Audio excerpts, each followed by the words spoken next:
Back to our top story. Trade is a major factor in China's overall relationship with the European Union. Helping provide insight into this relationship is Klaus Larres. He is a professor of history and international affairs at the University of North Carolina, Chapel Hill. Great to see you again. Nice to see you. Well, Professor, both China and the EU talking trade at a major forum in Beijing as we speak, now in its 10th year. What do both sides hope to accomplish? As we know, a lot of dynamics have changed in recent years, and this forum took a quick break over COVID, and they're back together again. Yes, I think both sides would like to restart the good economic relationship of the past, to restart good trade relations.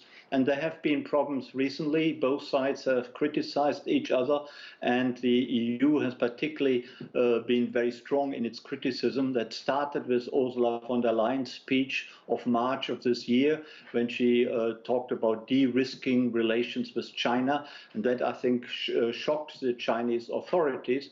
And also recently, von der Leyen criticized the subsidy culture in China, particularly for EV, for electric vehicles, and the EU wants to investigate that and see whether subsidies have indeed played a role. And also the EU Commissioner for Trade and Economics, who now is in Beijing, he has also criticized China's economic and trade policies. So both sides really have to go towards each other to resolve these difficulties. And I think some progress has actually been made during the talks today, because a new dialogue, a new mechanism has been set up to talk about export controls. And I think this is progress. This is progress in the right direction. Some progress, but what are some of the other continuing challenges when it comes to trade?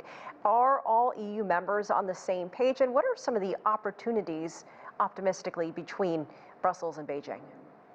Yes, largely most EU countries are on the same page here, because they both, or all of them, fear that their economic relations with China are being undermined about what is happening. They complain about the, let's say, the subsidy culture in China, but also the new trade laws or the new espionage laws, which seems to be so vague that no one in Europe really understands it, and European companies fear that they may do something wrong, not deliberately, but because they don't understand what is actually expected of them. They don't understand the vagueness of the law. And there are many other issues they complain about.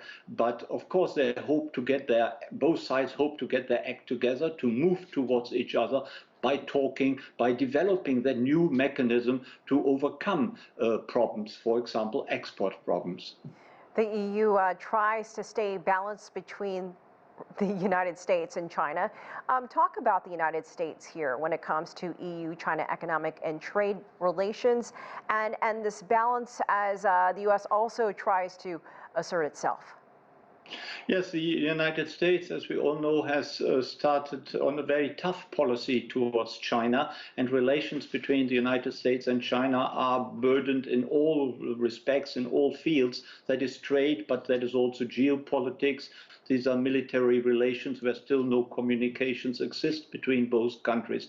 And the EU is, of course, influenced by the United States, and also is pursuing a similar semiconductor restraint policy towards China. But I think that it is not just the influence of the United States. There is also insight in Europe that they don't want to export their precious technology to China for free, that they want something in return, and that needs to be based on the basis of reciprocity.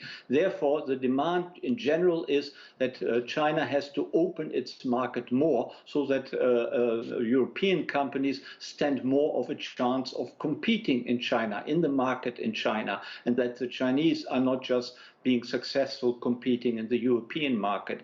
And EV vehicles, electric vehicles, are good case in point, because that is something which the Europeans seem to be losing out on, that they fear that their market is being swamped by Chinese electric vehicles, and they believe they are so cheap, or relatively cheap, because of the subsidies the Chinese government is paying to its electric vehicle companies. Whether that is all correct, that will need to be investigated, and that is what the EU Commission is doing.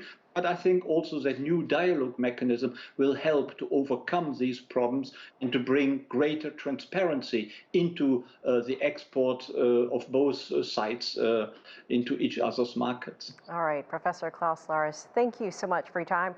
Great to see you again.